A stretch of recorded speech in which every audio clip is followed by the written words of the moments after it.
Good afternoon, everybody. Thank you very much for joining the Accordance VAT Recovery webinar.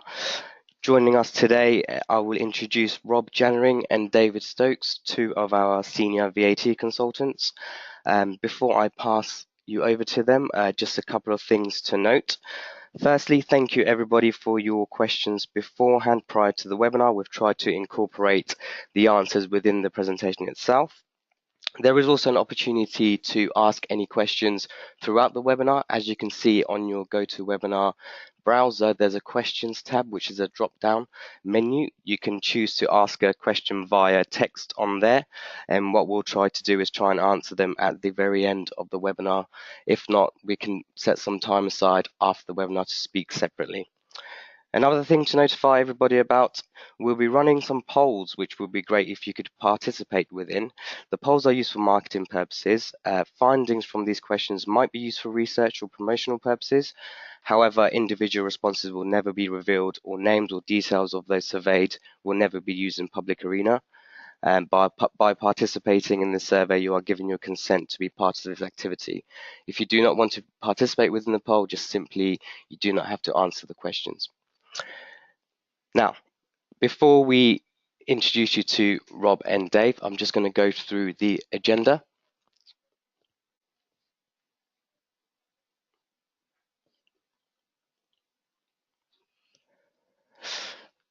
And so just a couple of, there we go. The first thing we'll cover is a background to VAT recovery.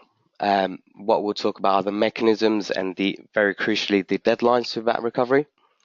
Then the next three subjects are the core of our webinar today. So we'll be talking about who should be making a claim, so looking at typical areas and industries, how to submit a claim, and more importantly, managing the whole claim process. Once we cover those topics, we'll be talking about how Accordance can help. And then we'll be covering Brexit very briefly. And lastly, we'll be talking about a really interesting case with retrospective French claims where it may be possible to retrospectively recover VAT.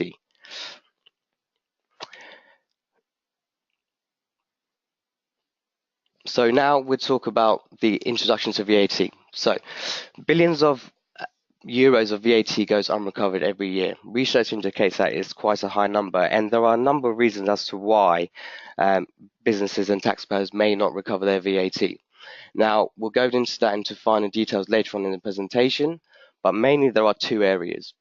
Firstly, claimants aren't really looking to actually file their claims.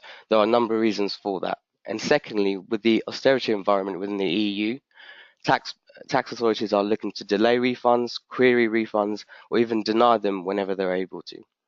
Now, this can cause significant issues for cash flow purposes for taxpayers, and even decreases chances of having budgets in certain areas outside of Europe.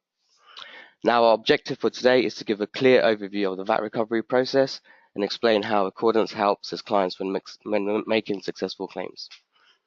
Now, without further ado, I will firstly introduce our first poll. So the question that we're going to ask is, do you currently make recovery claims? So you will have a pop-up come up, and if you would like to answer, please go ahead.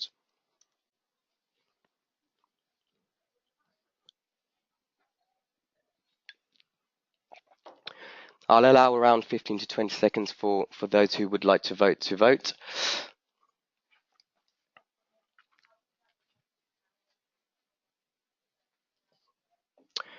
Great, thank you very much for your participation.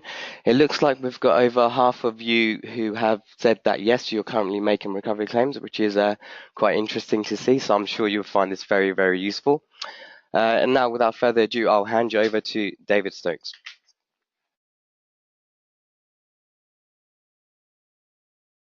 Hello. So looking at the background to VAT recovery. So VAT recovery is basically making a claim for the repayment of VAT incurred in another EU member state where you as a business are not established and you're not liable to be registered for VAT. Because if you were liable to be registered, you'd recover the VAT normally through your VAT return. So on VAT recovery, there are two different recovery procedures, basically depending on the not the type of business you are, but where you are. So businesses established within the EU make their claims under what's called the EU Refund Directive, which is an electronic system we'll talk about later. And all claimants outside the EU use what's called the 13th Directive, which has slightly different rules and different conditions for being able to recover, which we'll talk about later.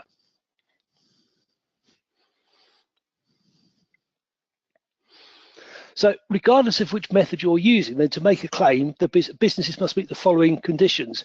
You mustn't be VAT registered or be liable to be VAT registered in the member state where you're looking to recover the VAT, and you mustn't have a place of business either in the same EU member state. And you also mustn't be making any supplies in that member state except for transport services for international carriage of goods and goods or services where the recipient of the supply is responsible for VAT, i.e. the reverse charge, because in those two cases, you're not liable to be registered for VAT, so you meet the conditions for being able to make a claim. And if you're a 13th Directive claimant, then you also have to prove that you are actually a business established outside the EU.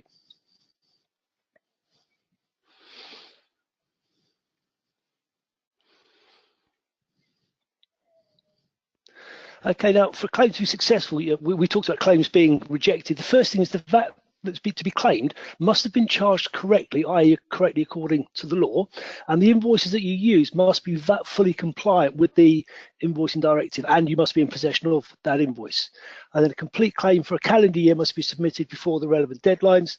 So for EU Refund Directive claims for EU businesses, normally the 30th of September of the year following the year that you're claiming for.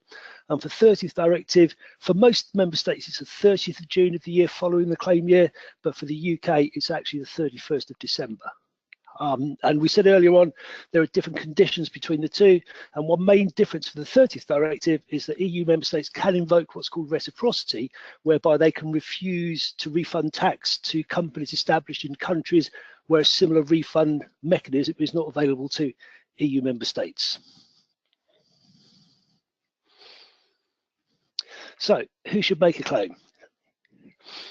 Any business can incur VAT in another country, but some supply chains are more likely to incur foreign VAT than others. So one of them is sales that involve the domestic reverse charge. So in some countries, when you're selling goods, you're not required to be registered for VAT because your customer accounts for the VAT using the reverse charge. But if you buy those goods locally or you import them, then it's likely that you will be charged VAT. And to get this VAT back, you'll then have to use either the refund or the 13th Directive procedure. Okay. Another one is where you might buy goods locally and then have no sale in that country. So, for example, you buy goods in France and then you lease them to your French customer. The leasing itself will be a separate supply from where you're established. So, if that's from the UK to France, you'd invoice from the UK without VAT, and then you'd still have to make a Refund Directive claim in France. Okay. Another big one is where you buy goods locally and you don't actually sell them, but use them to make other supplies. So you might make them for service connected to movable property. So you might hire things locally. Another one, conference organizer. So again, you're buying stuff in locally, but then you're invoicing from a different place. So again, you've not got no taxable supplies to offset the VAT from. And finally, land-related services, which is just another situation where the reverse charge can apply. So you're providing land-related services to a customer in France. The French customer self-assesses the VAT. You have no obligation to register for VAT in France, but nevertheless, you're likely to incur French VAT. And in that case, again, you have to make a refund or a 30th Directive claim.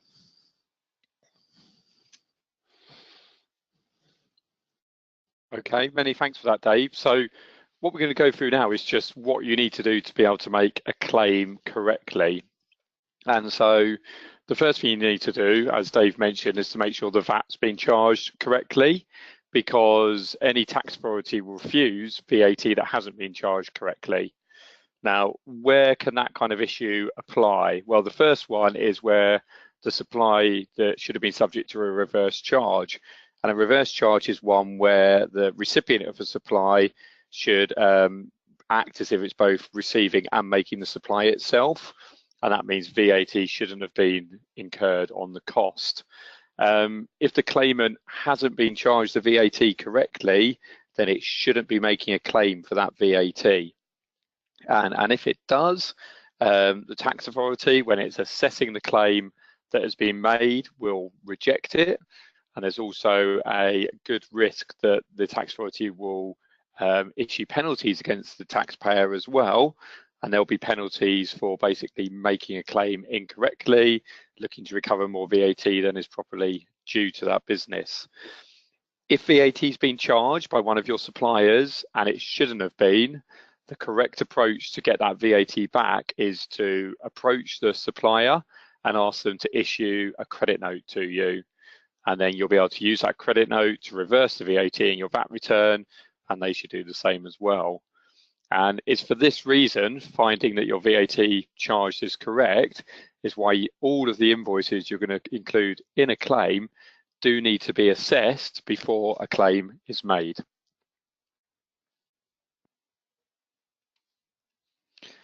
The next thing to be sure about is that you have valid VAT invoices, because this goes hand in hand with the need to have VAT charged correctly. So if the VAT has been charged correctly,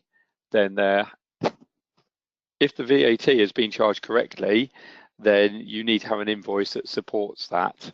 Now, EU legislation dictates a minimum requirement of information to go on each of the invoices. This will be things such as a description of the supply, the rate of VAT, and also the value of the VAT and the supply being made in a designated currency. So definitely need to make sure that all of those are to hand. And it's worth also looking that each individual member state can impose some additional requirements to go on those invoices as well. If you're a business within the EU and you're doing a refund directive claim, then it is only necessary to submit invoices in certain circumstances. So for example, you would make your claim via an electronic portal, and each individual portal in a different member state will have different requirements. So some of them want all of the invoices uploaded, some of them don't want all of the invoices uploaded, and also uniquely, some of them have limits on the amount of invoices you can submit. So definitely got to have a bit of an understanding about how they all work. For 13th directive claims, you do need to have to hand original invoices, and they need to be submitted alongside the claim. So before even making a claim, and in advance of that, in the year before, you need to be compiling all of the invoices together. And this is really important if, say, your business gets original invoices sent to a shared service centre or to another processing plant, and you only see copies of them in PDF or maybe your reporting system or accounting package. Because if you can't supply those invoices with the claim, the tax authority is liable to reject the claim. And again, if the invoices are not compliant, and we've seen examples where maybe a date is missing, it hasn't been transposed properly on the description, the tax authority has it within its remit to reject that claim and push back against it.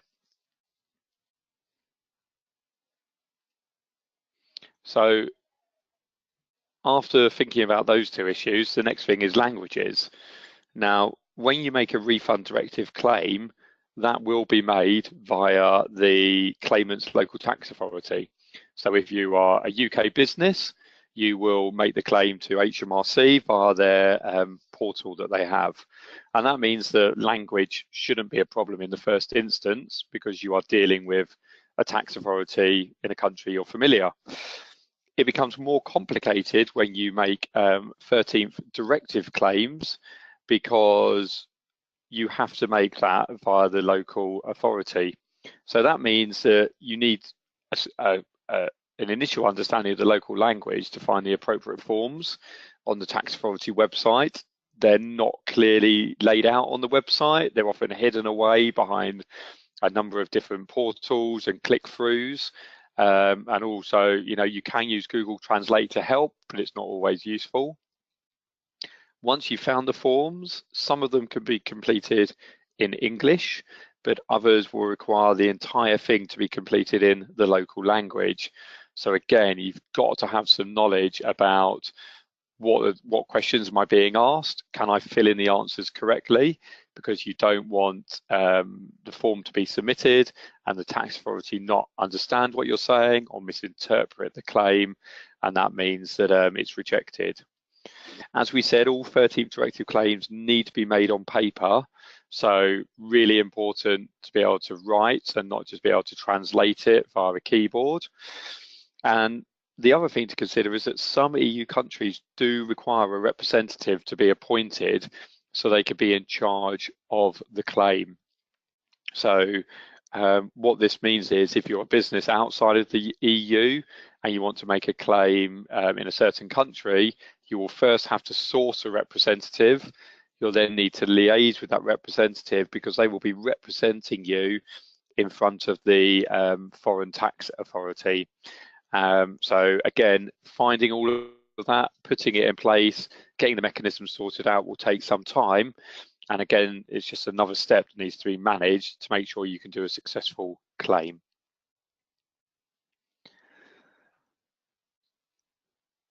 So what are some things we just wanted to point out where claims can go wrong? So under the Refund Directive, because you don't need to disclose all of the invoices when you do all of the claims, you are effectively self-assessing the claim yourself. What this means is that you have to fully understand the claim you're making, and it all rests on you to decide whether the VAT you are recovering is correct or not.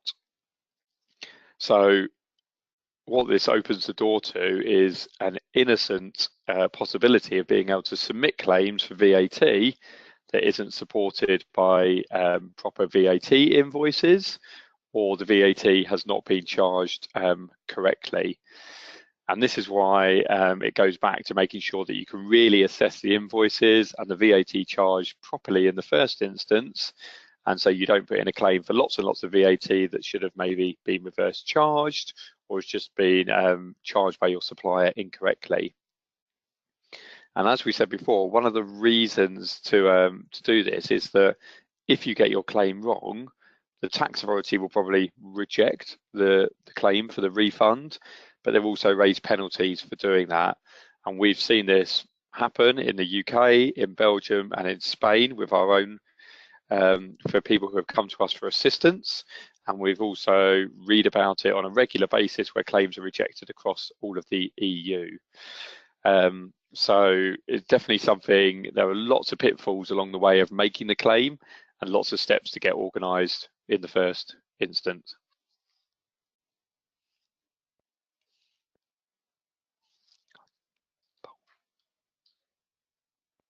So as you can see, everybody, our second poll question has begun. So if you could please start answering as appropriate. So we'd give another 15 to 20 seconds for you to give your answers.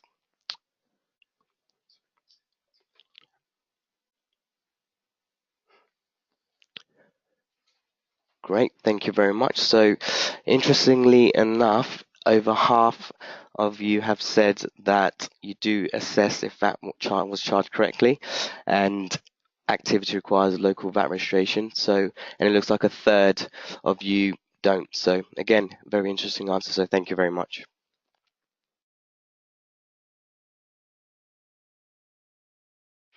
Hi, it's David again. So once a claim is submitted, then obviously you expect that it will be refunded in full and in a timely fashion, but unfortunately the reality is not always so. Authorities can and do raise questions for all sorts of reasons, some valid, some spurious, but nevertheless they have to be answered. And so submitting a claim is the first part of actually getting your money back, and in our experience, the back end of a claim, so managing the claim once it's been submitted, can actually take as much effort and time as actually putting the claim in the first place. It's not a straightforward put the claim in and wait.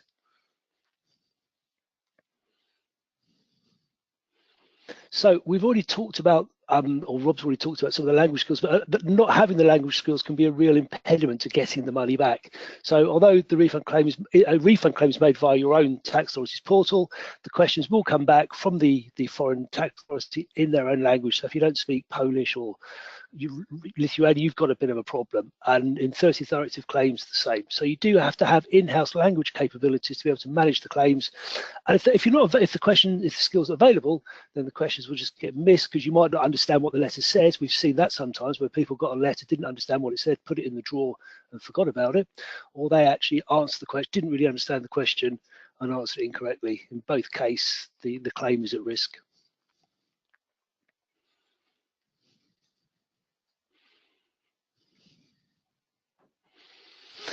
Other issues in managing the claim once it's submitted is the local VAT rule. So if the query from the tax authority relates to whether the VAT was charged correctly or not, then you actually have to understand the law in the country where you're making the claim. And that can mean understanding the law in several countries at once, which could be a bit of a challenge. You also need to be able to answer the questions in a language and in a way that the tax authority will understand. And quite often that'll have to be done very, very quickly because you'll get a deadline of 7 days. And in Poland, the 7 days starts from when the letter's posted, not when it's received.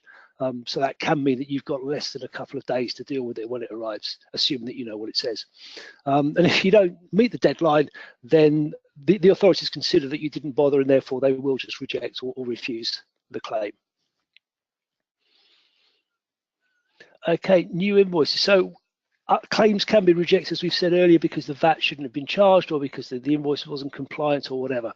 So if you can't actually get a new invoice issued by the supplier, then you've got the chance of having that VAT claim rejected, and therefore you lose the money. And there's a number of reasons why you might not be able to get the corrected invoice. And one of the ones we see quite often is that if we think that the claim time period for making a claim is the September after the year in which the claim was made, so you could be talking about an invoice that was issued over 18 months ago, and now you're going to hopefully go back to a supplier who issued an incorrect invoice 18 months ago and get a credit note. That supplier might not be there anymore, they might have been taken over, they might have retired. There's all sorts of reasons why they might not be able to issue a credit note, and therefore the claim is lost.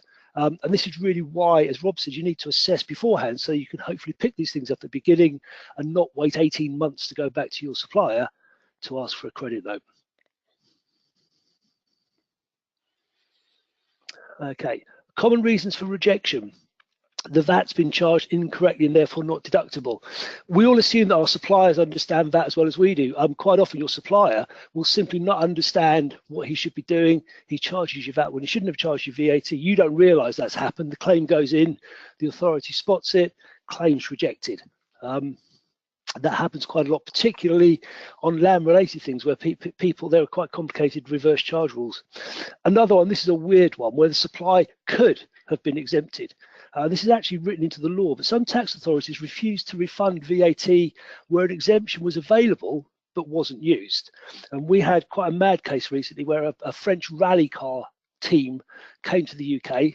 The car broke down in the UK, had to be repaired in the UK. It was a business. The garage fitted a new part to the car. The car then went back to France. The garage charged UK VAT. We tried to recover it. The authority said, no, we know the car's gone back to France. That should have been exempted. But it was crazy. We fought it. We won in the end. But that's how silly things can get. So you really do need to understand if the VAT's been charged correctly in the first place. And another big one is that you, as the claimant, actually have an obligation to be registered for VAT in the country where you're trying to make a claim, but you didn't realise that was the case. So again, here the authorities will reject the claim and require you to register retrospectively and require you to charge VAT retrospectively, and will probably then charge you penalties and interest for the late payment of the VAT. And the other risk that you face, again, if this is something that happened 18 months ago for a one-off supply, you might not be able to get the VAT back from your customer that you've now been forced to hand over to the tax authority. So it's another reason for ensuring that you really are convinced that the VAT recovery is the way to go.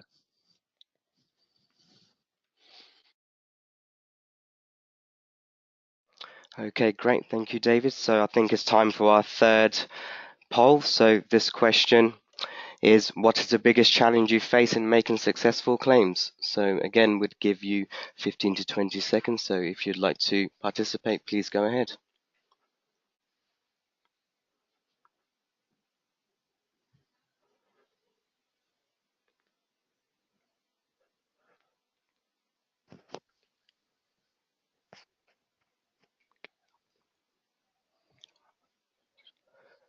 Great, thank you very much. So again, thank you for your vote. So it looks like, as David and Rob have been speaking about, correspondence in foreign languages is quite a big problem, along with lack of appropriate documentation, and interestingly enough, some other issues. So it does show how complex and how challenging it can get. So thank you very much for your answers on that poll.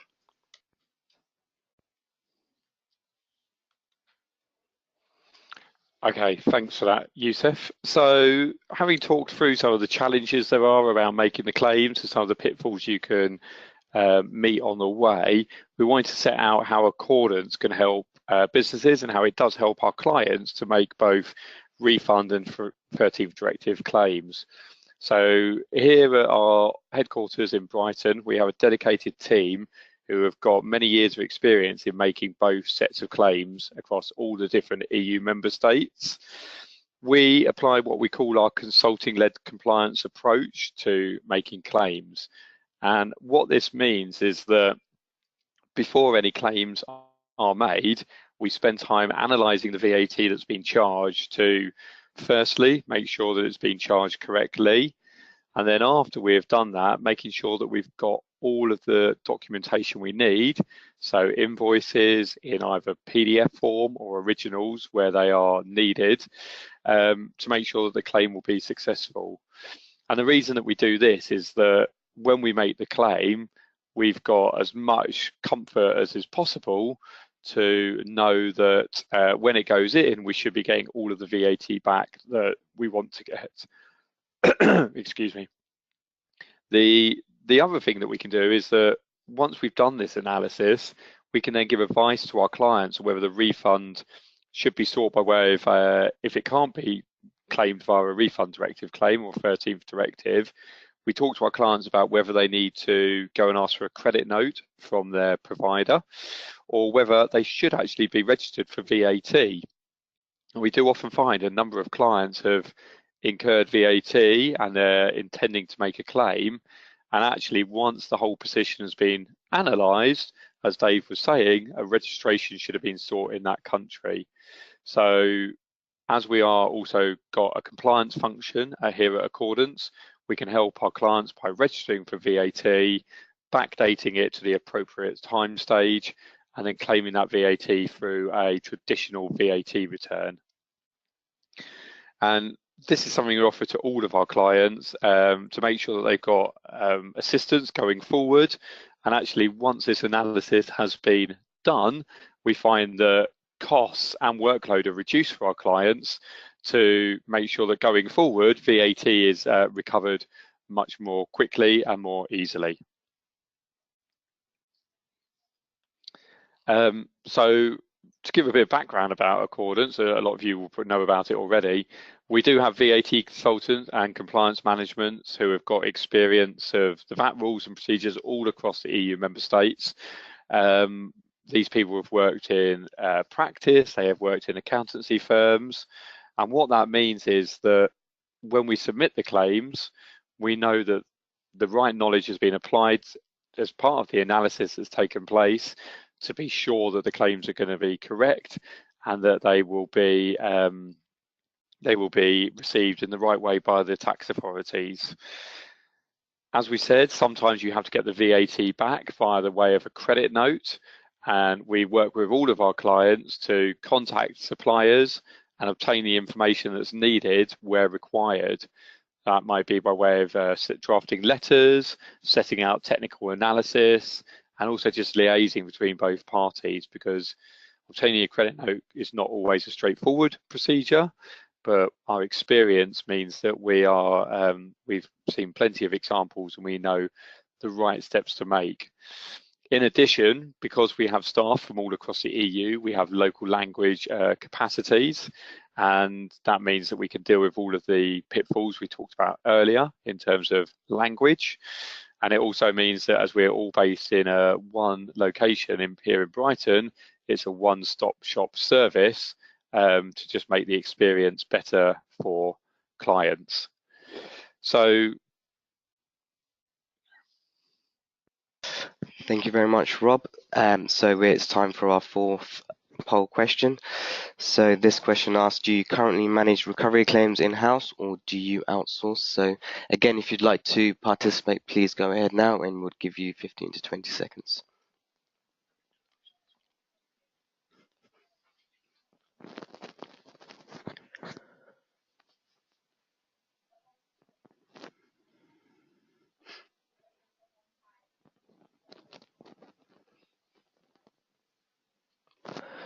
Great, thank you very much for your answers, everybody.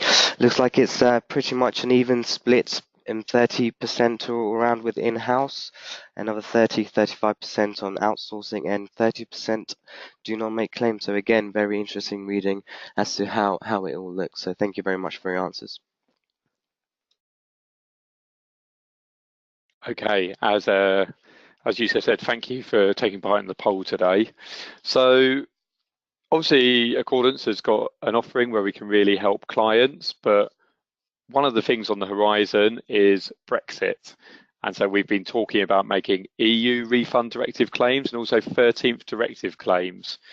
And as you're probably all aware, with Brexit, there's a great deal of uncertainty at the moment, and nobody knows what it's going to look like. The story seems to change day to day. Just this morning, there was a letter from the ERG group saying that there should be a hard Brexit and we should completely leave the EU. And then later in the morning, there's been leaks saying that actually the transitional period might be going on for an indefinite period rather than a hard close on it. So not great for businesses in terms of being able to plan. But if you are a business that needs to make claims or is making claims, you know, there are a few things you can do to consider it. What we're just going to go through firstly is what would be the impact though if the UK completely left the EU. Well, the first thing that would happen is that the UK businesses would have to start making 13th directive claims. So 13th directive claims, as we've talked about, well, the big things to worry about would be you no longer make your claim via HMRC. You'd have to do paper-based claims to all of the different tax authorities. There would be different deadlines to consider, so changes in procedures within your business. The language issues become a problem from the outset, so sourcing the forms and filling them in. There might be a need to appoint local representatives, and when you need local representatives, sometimes bank guarantees come along as well. So bank guarantees might be required by the representative in case there are penalties issued by the tax authority, or other issues come along like a registration should have been in place and there is tax due.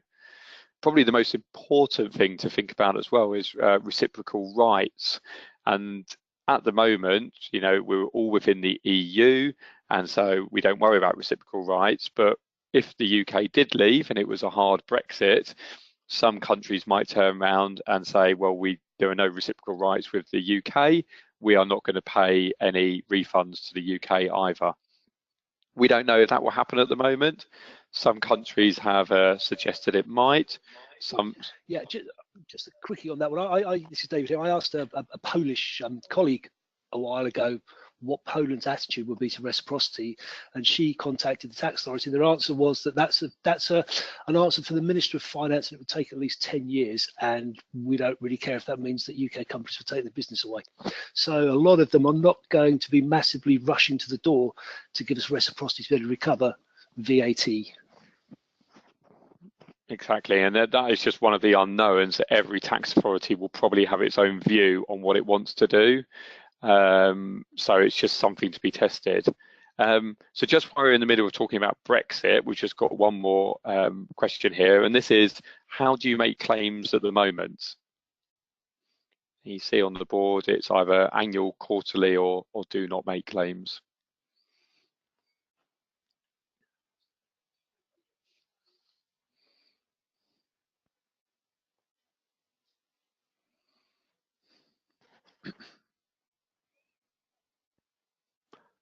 Okay, great stuff. Thank you, everybody.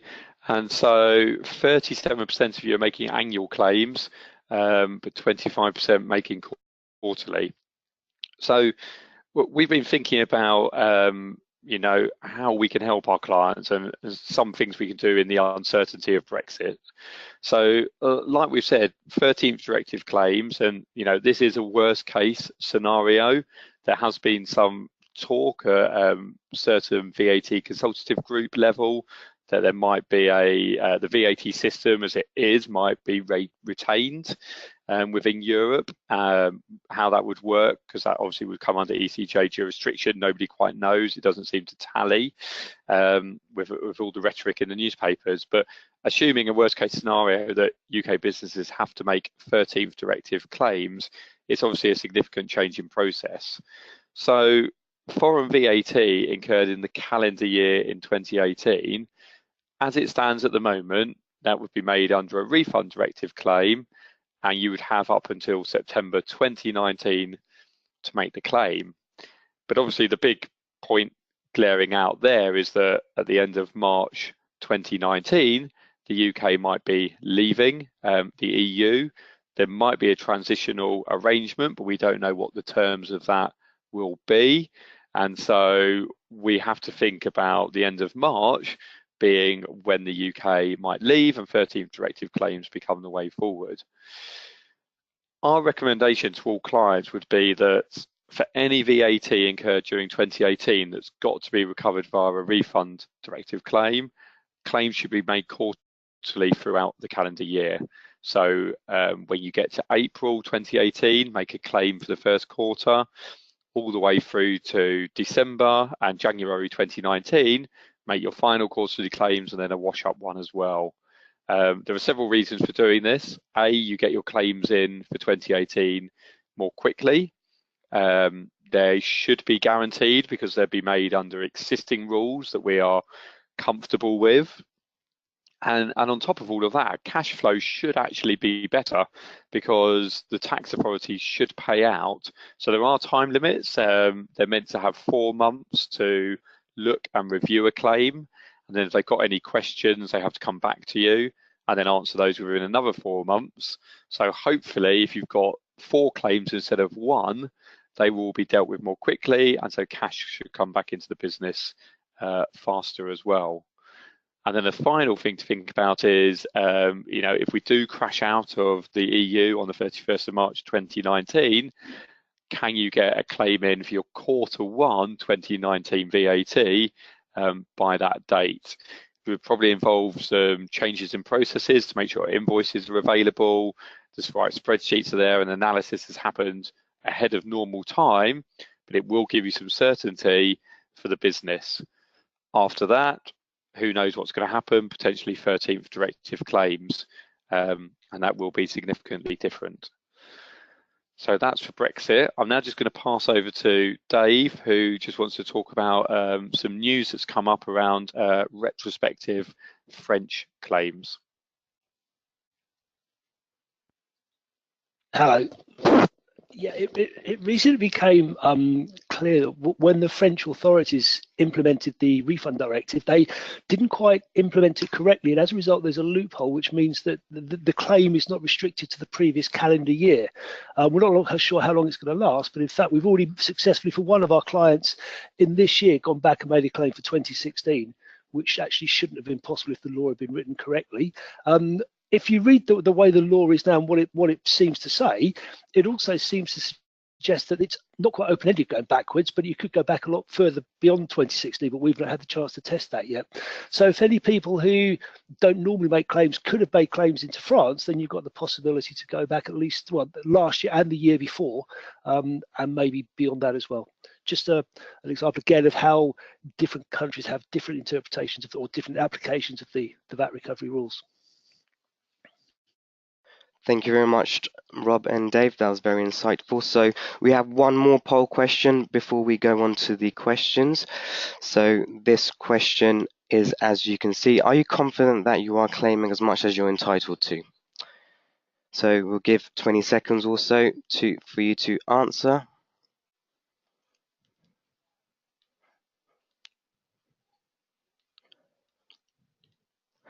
Great, thank you very much. So it looks like 40% have said yes and 35% have said no. So again, it shows the uncertainty and the reason as to why we were holding the webinar today. So thank you very much for everyone for listening, and thank you as well to those who have asked your questions throughout. So we probably won't have time to manage to answer all of them, but we'll have a go. So I guess we will look for one and I will pick one. We've got one relating to conference countries in the EU and purchasing supplies from those countries. This is quite interesting because it's the one that we come across quite often. So the question actually says, how can we know when we have a conference in an EU country if the supplier of things like AV equipment, hotel or any other should charge VAT or not? And then it says we always make sure we have a VAT registration in the country where we have a conference. Okay, so there's quite a few things going on there. Firstly, yeah, if the person whose question this is, if you're acting as the host of the conference and you're also selling the tickets to the conference, then it's likely that you do need a VAT registration. But if, for example, your company was a PCO organising conferences on behalf of other people, then the registration is less easy to define. But in terms of charging, the issue I guess that you have is that you'll put this on in a hotel and you'll get one invoice for everything. So room hire, AV equipment, supply of staff, catering and so on and so forth. And all of those are discrete supplies with discrete VAT treatment. So for example, AV equipment is hire of movable equipment, and that should be reverse charged back to your country on the assumption that you're not based in the country where the event is. On the hotel, again, if it's a hire of a room, then normally that's land related and you'd expect to be charged VAT. However, in Poland, there's a particular dispensation, which means that if you have the invoice and the service described in a certain way, then the Polish hotel won't charge you VAT on the room hire, which is quite an unusual anomaly. Other things like supplies of staff within there, again, that should be reverse charged. So it can be very, very complex when you get one composite bill from a hotel for an event that you're running. Okay, great. Thanks for that, Dave. So another question we've got here is, does a claim have to be made annually? Can I make monthly claims? So we talked about, yes, you can make annual claims. Unfortunately, you can't really make monthly claims. Most tax authorities want a minimum of a quarter, a calendar quarter, and they will want a minimum reclaim amount of 250 euros is the general average. So yeah, it's good thinking to try and increase the cash flow, but tax authorities do that just to manage their position more easily. Another question we've got here is, can I submit a claim for 2017 even if I'm registered for VAT as of 2018? So it's not a straightforward answer. The answer is, if you incurred VAT in 2017, then you need to look at the rules to see if you're eligible to make a claim. So at the time the VAT was incurred, you have to say, was I registered for VAT? Well, no, you weren't. But then did you have an eligibility to be registered for VAT? So you'd have to look at the supplies that you were making. And even if you get your VAT number on, say, the 1st of February 2018, if you've got a requirement to retrospectively bring your position up to date, you might have to recover that VAT through a VAT return. And this is, again, one of the reasons why you have to just do some analysis beforehand to make sure the VAT you're claiming back is correct. Okay, we have another interesting one about conferences. Again, this isn't about recovering VAT, it's more about charging VAT. But again, this ties into should I be registered or not in the country. So the situation, a UK conference organiser, and they have sponsorship income. So someone is paying to advertise at the event that they're putting on. And then there's asking about VAT if they have an exhibition stand, or if they don't have a stand, or they have their logo and so on and so forth. Sponsorship at an event is generally considered to be advertising, therefore it's a reverse charge service, and normally if you're invoicing from the UK, then you would invoice that without VAT, and your customer would account for that under the reverse charge if there was a reverse charge in their country. But here we're getting into a problem because we've got what's called a composite supply, because you've got different things at different tax rates. So you've got admission, you've got advertising and so on. So admission is generally taxed, or sorry, the exhibition stand admission is generally taxed where the stand is located, so in the country of the event. So now you have to look at how the individual countries treat composite suppliers of both things. So in Spain, for example, they would say that this is still advertising because the exhibition stand is part of the overall sponsorship. However, we then need to consider what's called use and enjoyment. So now you have to understand who your customer is. And if your customer were an American customer, then because of use and enjoyment, Spanish VAT applies even though you're a UK customer, or a UK supplier rather. So determining whether you need to be registered or not in the context of making a VAT recovery claim is not always that straightforward, particularly where you're making complex multiple supplies of things like conferences. Okay, great. Thank you, Dave. Another question here is, can you explain how reciprocal arrangement works? And is there no other way I can recover my VAT if there are no agreements between countries? Well, the short answer is that if there is not a reciprocal arrangement in place, then unfortunately you can't recover the VAT. And just to give some flavour to that, it's basically reciprocal arrangements. A country will allow you to recover VAT incurred in its country if its businesses could then go back to the other country and get the VAT back as well. So, for example, Spain, I don't believe allows American companies to recover VAT, and that's because America doesn't have a VAT system. It uses sales tax instead that's irrecoverable, and so American businesses can't recover Spanish VAT. This is an interesting one because it means that you should be thinking about VAT recovery all the time and not just at the point when you're processing an invoice. I've currently got a case for a South American client who has already entered into a contract with the EU, and he's now suddenly started to think about how he can get his VAT back. And unfortunately, the answer is he can't because of reciprocity, but he can't get out of the contract either. And this is going to cost several tens of thousands of euros unless we can find a way around it. So VAT recovery isn't just something you should think about when you're trying to make a claim. You should think about it when you're signing a contract. How do I know I'm going to get this VAT back? Well, again, I'm signing this contract. Are they going to charge me VAT? Should they charge me VAT? And if they do, how am I going to get it back?